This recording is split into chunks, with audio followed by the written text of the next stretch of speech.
Okay, we're getting started here. Again, Leah, weary or tired. Rachel means you, E-double-U-E. Okay, so she's a female lamb, little lamb. She's described as being beautiful and well-favored.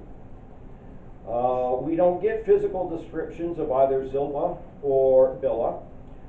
Zilpah's name means to pour or to be a continual dropping. Again, to relate to what that may mean, not sure. Whereas Bilah, her name means to be timid or bashful. And of course, both of them will have some of the sons of Jacob. Up on the board, the whiteboard, I put up the names of the ladies. Leah is first, her handmaid Zilpah is next, then Leah's sister Rachel, and her handmaid Bilah. I've listed underneath them the children that they gave birth to, and they're numbered in the order in which they were born.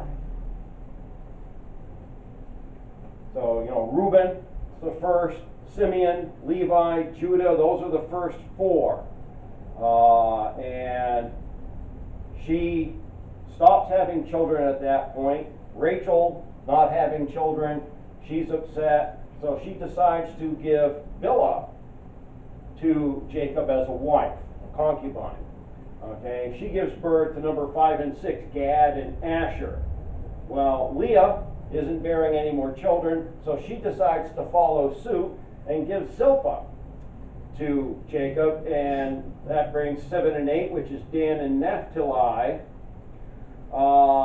After that, Leah begins to have children again. She has 3 more children, Issachar, Zebulun, and then finally a daughter, Dinah. And the last 2 children that are born, 12 and 13, are Joseph and Benjamin, okay? The sons of his old age, as he says. I'll give you a minute if you want to write those down. So that's, say they're not up there in the order in which he married them, because it would be Leah, Rachel, Bilah, Zilpah last, but I put the handmaid next to the woman to whom she was the handmaid of. But each one of them is numbered as far as the order of their birth. Like I say, Dinah, only daughter among the bunch. And you notice there that, of the 4, Leah, the wife that Jacob had not wanted, is the most fruitful of all of them. Also of the children that she gives birth to, one is Judah, who ends up taking Reuben's place as the inheritor of the blessing because of Reuben's sin. He is also whom the Christ comes through, is Judah. She also gives birth to Levi. And through Levi comes Moses, Aaron, Miriam, and all those that are of the Levitical priesthood. So, all of those characters in regards to the history of Israel come from Leah.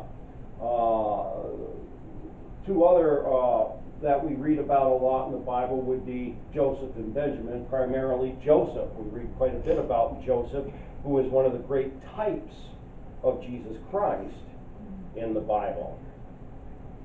All right, so let's look at each one of these ladies individually. Leah is the eldest of Laban's daughters. Again, we aren't given their ages here. So we can't be sure how old they are when they marry. We know that when Jacob shows up there at Laban's, he sees Rachel, immediately falls in love with her, and he's going to agree to work 7 years to to marry her. So I don't know if she was of marrying age or not. I would have to think she was when he was there. So, let's say she was 16 years of age, maybe that old, add 7 years on to that, okay, right there. So, you're looking at 23 maybe, 24 years of age when she gets married. Her elder sister, if there was a couple of years between them, would have been, in that 25, 26 year range is what we'd be looking at. Most likely the serving girls are going to be younger in age with this. Now, some things about Leah that we learn as we read. Okay, number one, she's willing to go along with her father and mother's deceit. Deceiving Jacob on his wedding night. So, why? Hard to say. Jealousy, maybe. Again, Laban says it's our custom that the eldest has to be married first. But they do this in a deceitful, deceptive way. Of course, that's God just teaching Jacob a lesson here for his behavior. Years earlier, when he stole the blessing from his father Isaac,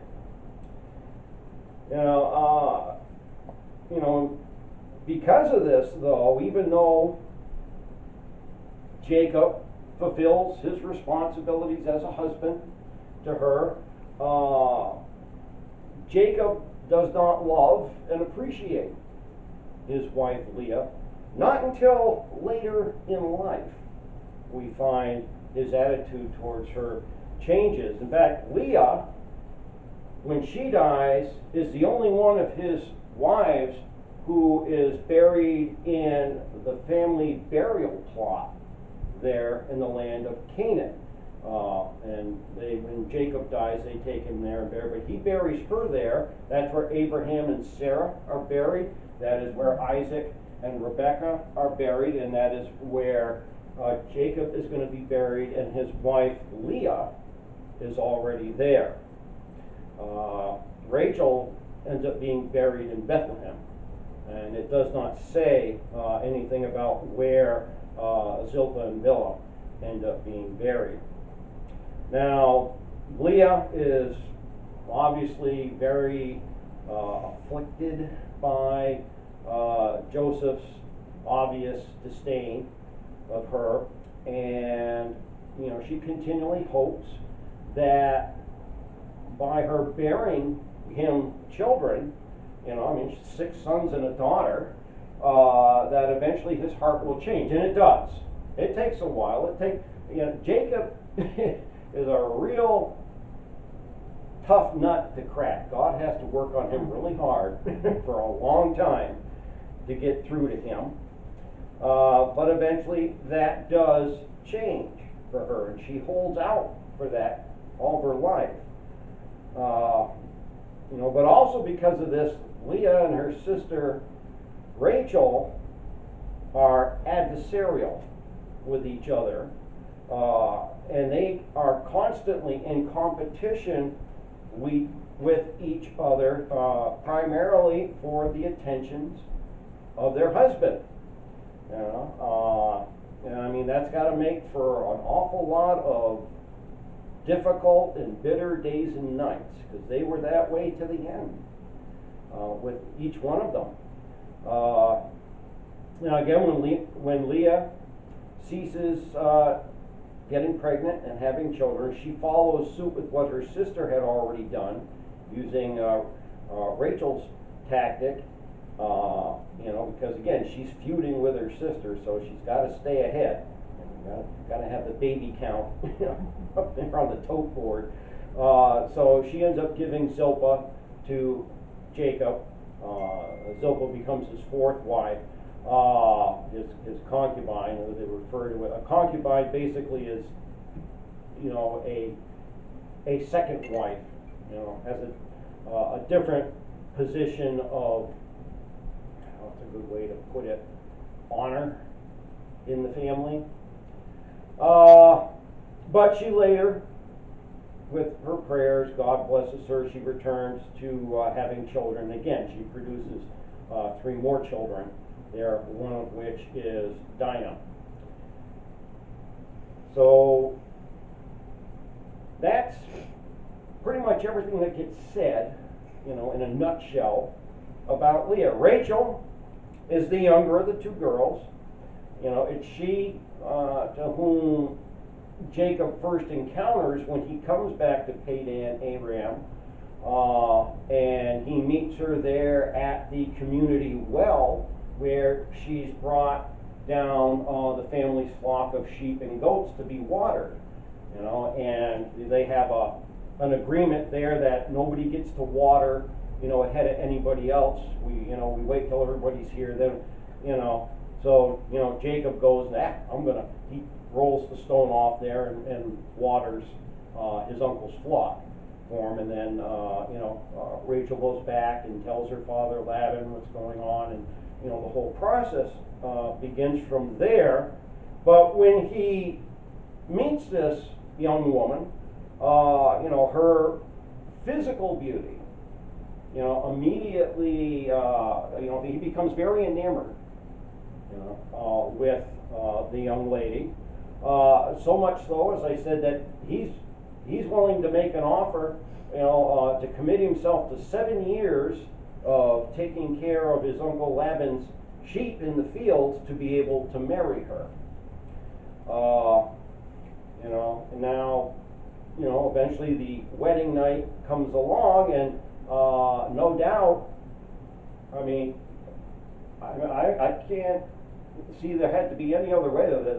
They must have literally tied her up and kept her out of things so that Leah was able to go and take Rachel's place. So, if you put yourself in her shoes and dealing with what went on with that deception, even though she's allowed to marry Jacob after 1 week, 1 week later, he fulfills the honeymoon week, if you will, in their tradition with Leah, and he's able to marry her, but now he's got to work 7 more years there for the 2 of them. She must have carried a tremendous amount of anger and resentment against her parents and against her sister. And so I have no doubt that in this constant battle and bickering between these 2, I'm sure she stabbed at her sister quite often with the truth that, Jacob loves me. He doesn't love you. He didn't want to marry you. He wanted, so you can kind of get an idea of what this household has got to be like. There's a lot of fighting, there's a lot of yelling, there's a lot of crying that is going on here in this whole thing. And of course, Rebecca's beside herself that she's not having kids. I'm sorry, Rachel. I don't want to keep saying Rebecca. Rachel, her sister Leah's already given him 4 sons. That's when she goes to Jacob and says, "Give me children or I die." And Jacob goes, "What am I in God's place? What do you want me to do? It's not like we haven't been trying to have children. God's the one who shut up your womb." So that's when she decides to make the same mistake that Sarah makes, and decides to give her handmaiden to Jacob as a concubine to bear, and she's going to claim those as hers. And she ends up, Bilah has 2 sons, Gad and Asher, with that. But that's it. You notice the Zilpah, Rachel, Bilah, 2, that's it. Whereas you've got 7 from Leah. So it's obvious who God's blessing in all of this. Now, like I said, this fighting, this bickering, this adversarial competition pretty much goes on for their entire life, and the fact that that Rachel was Jacob's favorite, is kind of negated by her not having children, at least in her mind, it is,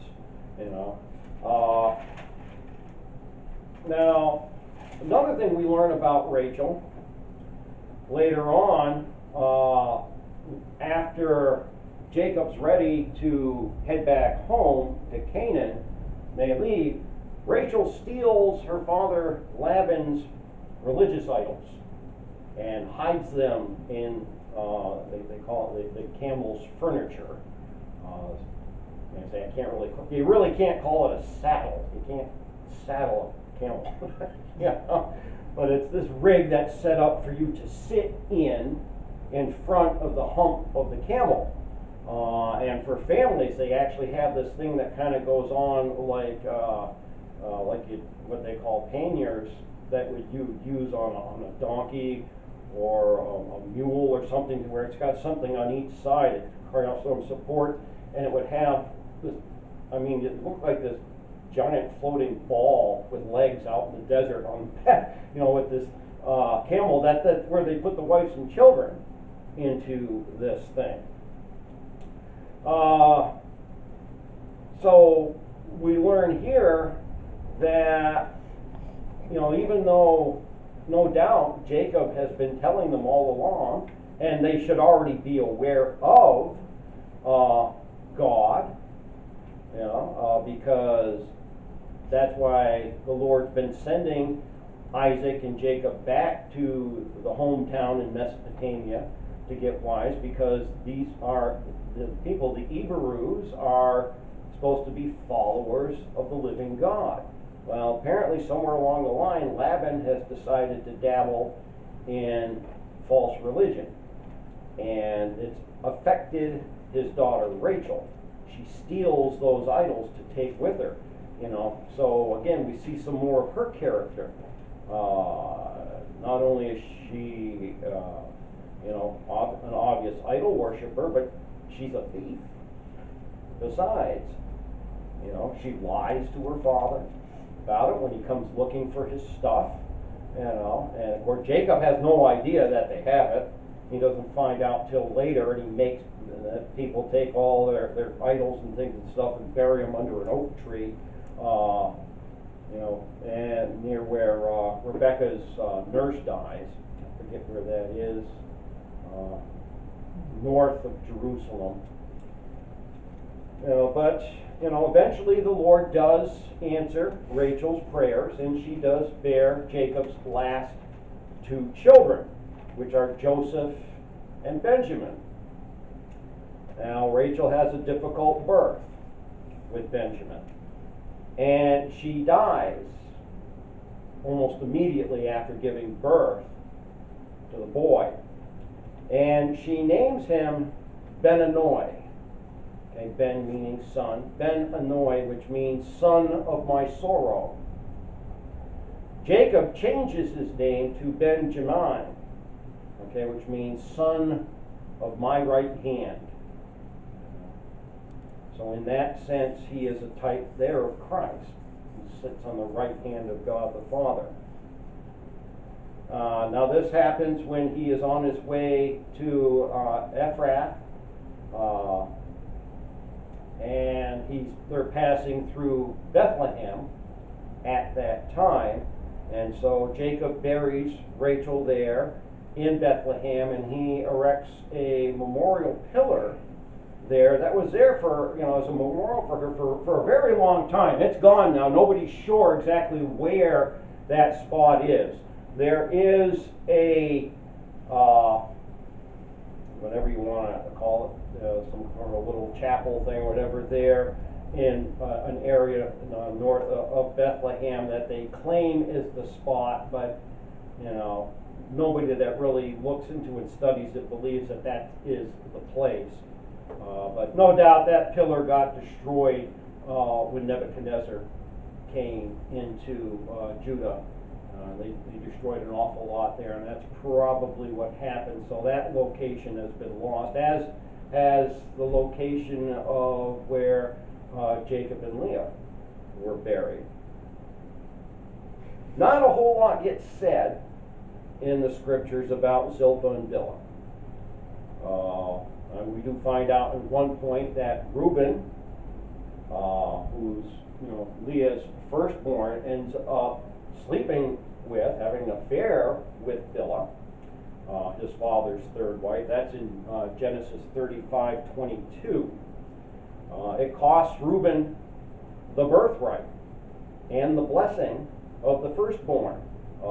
Let's go to Genesis 49:1-4. The sad thing is here, Jacob knew all about it. He waited a lifetime for Reuben to come and get right, and he never did it. Unlike Judah. Judah messes up, Judah gets right. Genesis 49, the first 4 verses there in that chapter. And Jacob called unto his sons and said, Gather yourselves together, that I may tell you that which shall befall you in the last days. Gather yourselves together, and hear, ye sons of Jacob, and hearken unto Israel your father. Reuben, thou art my firstborn, my might, and the beginning of my strength, the excellency of dignity, and the excellency of power. Unstable as water, thou shalt not excel, because thou wentest up to thy father's bed, thou defiledest thou it. He went up to my couch, and that's it. He doesn't get nothing. He doesn't get a blessing, nothing. He's done. When you get down to Judah, Judah, thou art he whom thy brethren shall praise.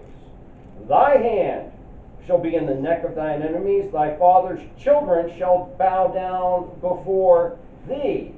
And he becomes the firstborn. He becomes the inheritor of the blessing and the authority. He becomes the one through the line of whom the Christ is going to come through. Judah is a lion's whelp. From the prey, my son, thou art gone up. He stooped down, he couched as a lion, and as an old lion, who shall rouse him up? The scepter shall not depart from Judah, nor a lawgiver from between his feet, until Shiloh come, and unto him shall the gathering of the people be. Binding his foal unto the vine, and his ass's colt unto the choice vine, he washed his garments in wine, and his clothes in the blood of grapes. His eyes shall be red with wine, and his teeth white with milk. You've got a whole lot to say about Judah. But Reuben blows it. But that's one thing that we do get told there about Bilah. I mean, the truth of it all, these two girls are pawns in the battle and feud that's going on between Leah and Rachel. There were some benefits come out of it for them. I mean, they were, serving girls. They weren't going to be expecting much of anything if they got a husband. They ended up gaining a wealthy husband through all of this, So, they ended up, even though they are concubines, they're going to be cared for. Their sons are, going to be the patriarchs of the nation of Israel. So they end up with a blessing that they might not otherwise have had.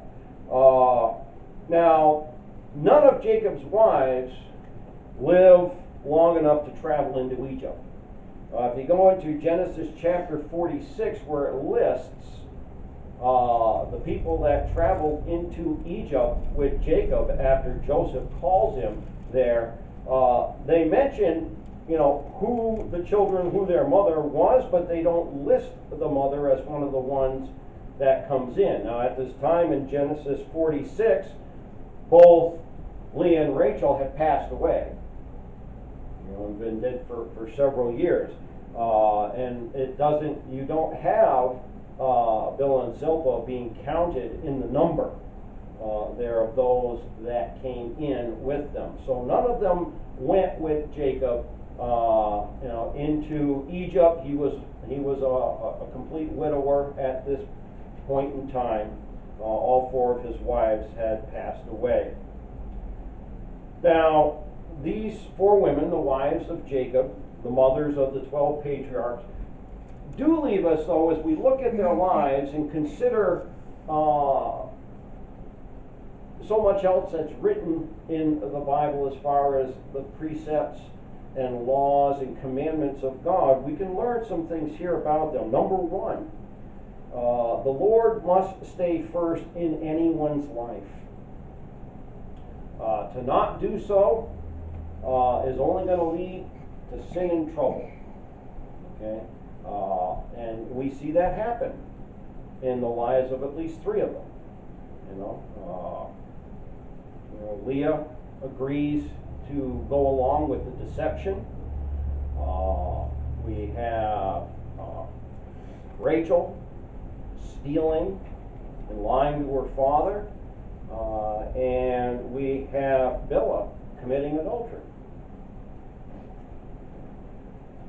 Number 2, you need to let the Lord be the one who decides who your spouse is going to be.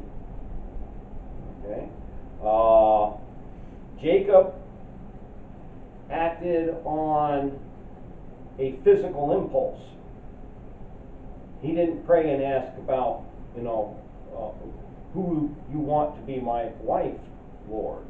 Because God would have had him marry Leah first. All the others still would have happened. But unlike what happened with Isaac, where Abraham sends his servant to go find a bride for his son, okay, that's not what happens here with Jacob. So if he had sought the Lord on that, or if the girls had sought the Lord on the subject, man, they would have avoided a lot of heartache and a lot of trouble. Okay? We need to refuse to be party to any wickedness, such as what happened with Laban's deception of Jacob. Leah should have wanted nothing to do with it. She said, no way, not going to do that. Not going to deceive him. Not going to do this to my sister, not going to do this, in a backhanded way. If that's what Laban wanted, then Laban should have been open about it. It was going to happen anyway, okay?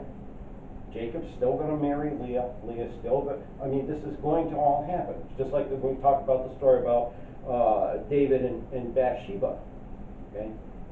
Uriah still would have been killed in the war. David didn't have to try to have a part in it to murder him to hide his sin.